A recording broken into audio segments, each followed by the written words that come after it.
Hamas. Chaque mot compte, la gauche l'a bien compris. Hier soir, après 4 jours de négociations, les écologistes, insoumis, socialistes, communistes, anticapitalistes sont tombés d'accord sur un programme dit de gouvernement. Et ils n'ont pas hésité à faire quelques tours de passe-passe sémantiques pour maquiller leurs divergences sur des sujets délicats comme le statut du Hamas. On fait le point avec vous ce matin, Alexis de la Fontaine. Bonjour. Bonjour Fanny, bonjour à tous. Vous avez suivi ces tractations à gauche pour Europe 1.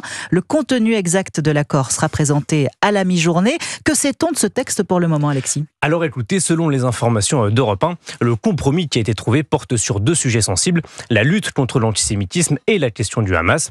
L'organisation islamiste serait finalement qualifiée de mouvement qui commet des actes terroristes, une nuance assez vague qui permet à tout le monde de trouver sa place, y compris le NPA qui avait soutenu, je cite, l'offensive lancée par le Hamas contre Israël le jour des pogroms du 7 octobre, sauf de rares socialistes anonymes qui dénoncent une compromission. Pour le pouvoir d'achat, le Front populaire promet une revalorisation du SMIC, l'abrogation de la réforme des retraites et la réforme de l'assurance chômage. Alors, il y a une autre question sur la table, Alexis. En cas de victoire, si c'est la gauche qui l'emporte le soir du 7 juillet, qui ira à Matignon? Alors, le Front populaire a déplacé le problème.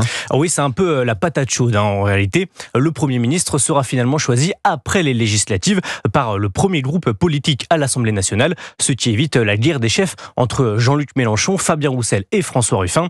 Enfin, selon les informations d'Europe 1, Adrien Quatennens, condamné pour violence conjugale, devrait garder son investiture de la France Insoumise malgré l'opposition des féministes. Merci Alexis de la Fontaine du service politique d'Europe 1.